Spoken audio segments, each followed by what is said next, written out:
ये लो गरम गरम रोटी खा लो बाबू।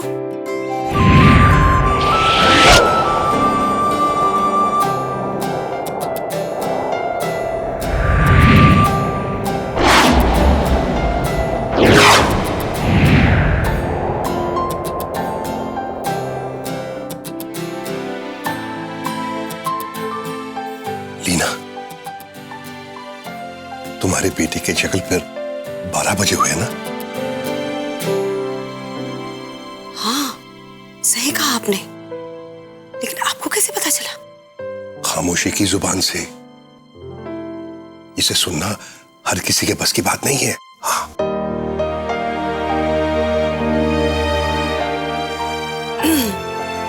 बाबू। हाँ माँ, आपने आपने कुछ कहा? मैंने कुछ नहीं कहा। अब सपनों की दुनिया से वापस आ जाओ और माँ ने जो खाना बनाया है उसे खा लो। जी माँ।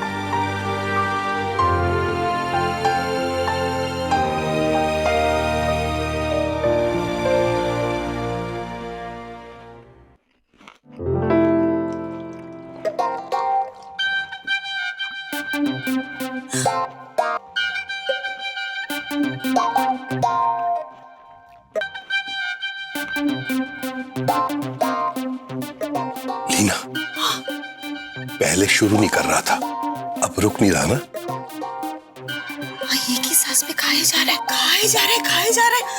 वो भी हरी मिर्ची, कच्चा लौंगा। फिर तो वो पूरा काम से गया।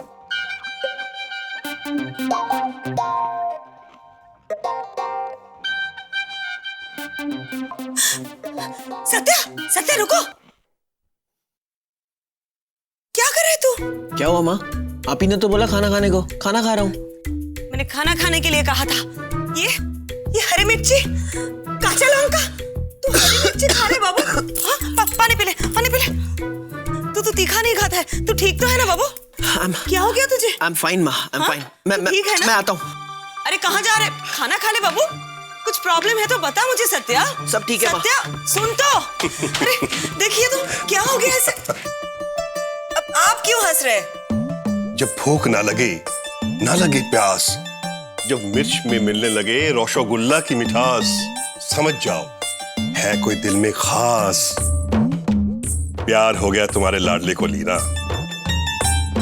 अब वो किसी की नहीं सुनेगा। प्यार?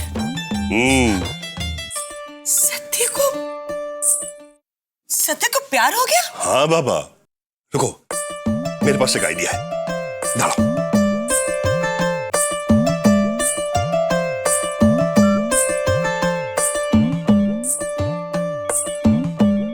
Hello, 8.4 FM station.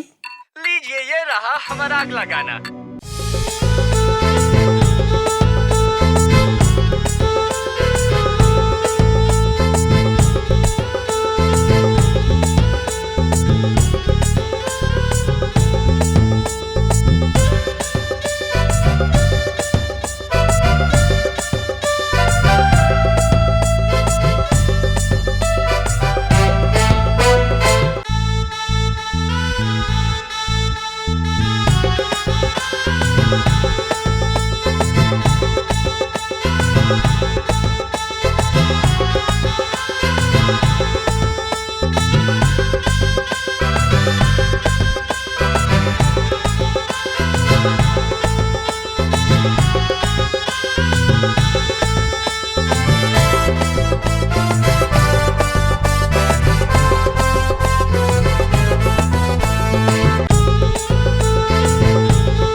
रुको तो सही बेटा, তোমাকে কিছু শোনাবো।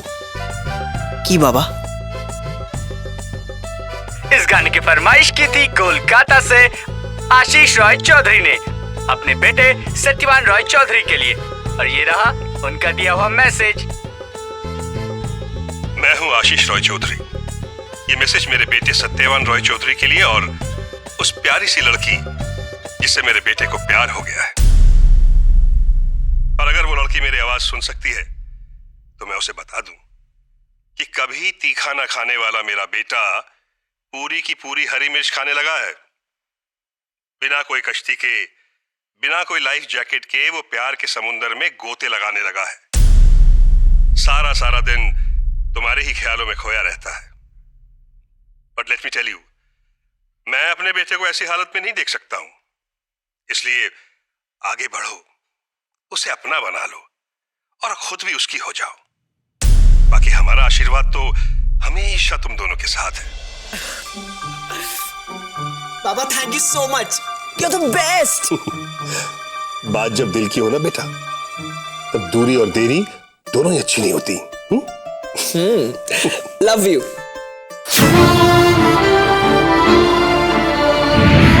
हाय, आई एम सत्यवान रॉय चौधरी।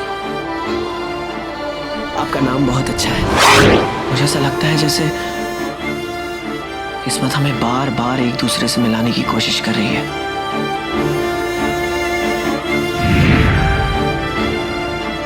क्या आज तुम मेरी दोस्त बन सकती हो?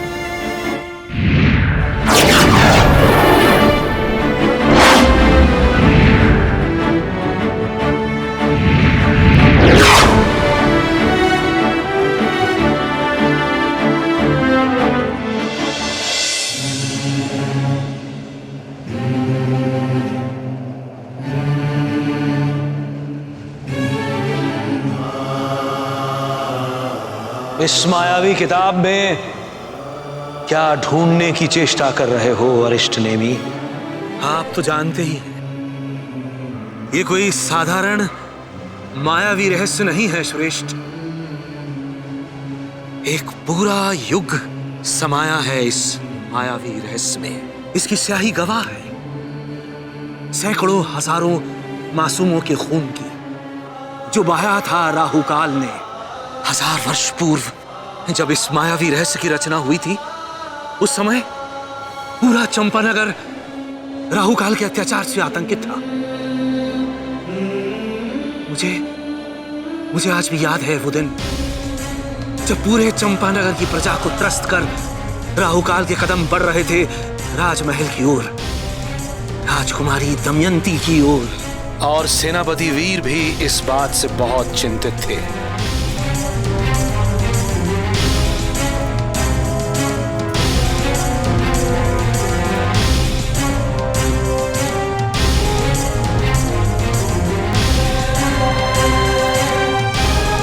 राजकुमारी,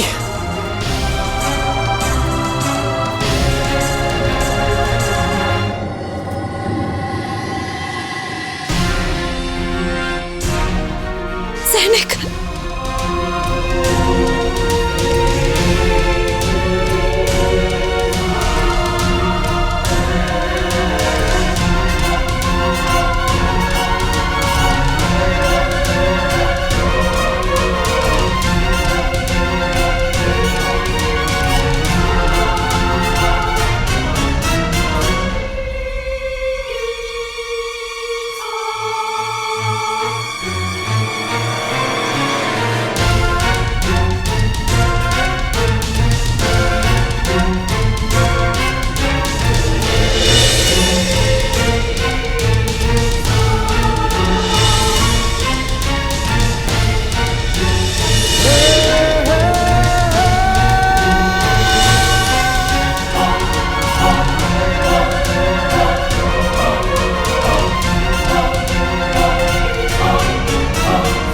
चंपानगर की प्रतिष्ठा और सम्मान है आप।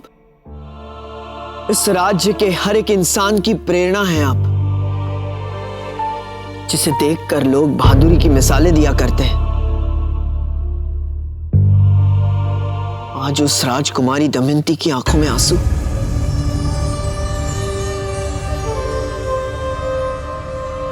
क्यों राजकुमारी, क्यों?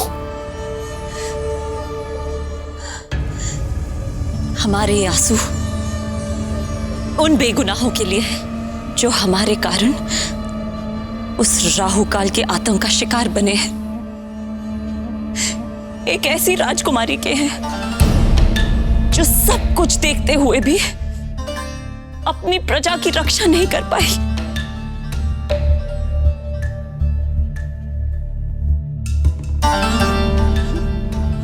अपने आंसू मत बहाइए राजकुमारी, ये अनमोल है।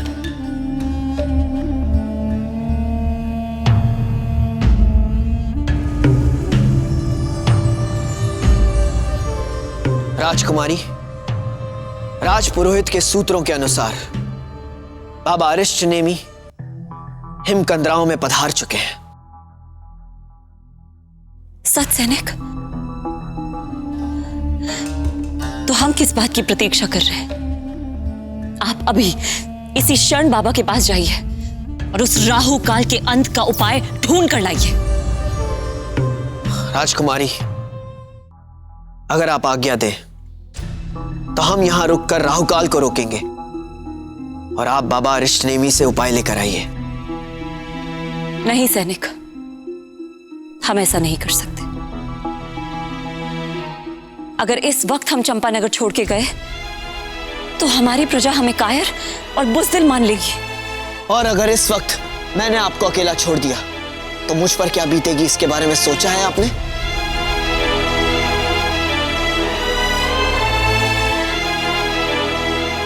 हम समझते हैं सैनिक, पर हमारा प्रेम हमारे उत्तरदायित्व के बीच कभी नहीं आ सकता। आपने हमसे यह वादा किया था। ठीक है राजकुमारी,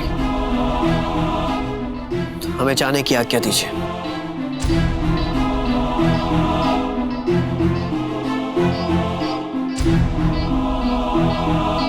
सैनिक, आप हमारी शक्ति है, हमारे सब कुछ आप हैं। हम आपसे वादा करते हैं, जैसे ही राहु काल का अंत होगा हम स्वयं पिताजी से बात करेंगे। तो अब हम जाएं?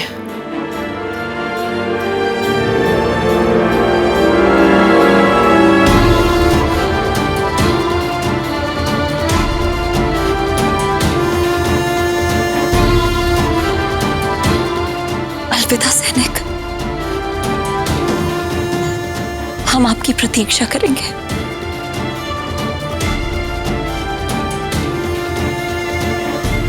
सकुशल लौटेगा।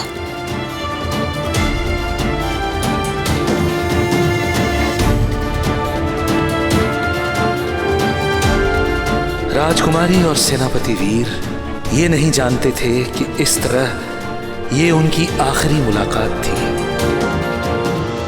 राहु काल का ग्रहण इस राज्य और उनकी प्रेम कहानी को लग चुका था। ये एक अंत की शुरुआत थी।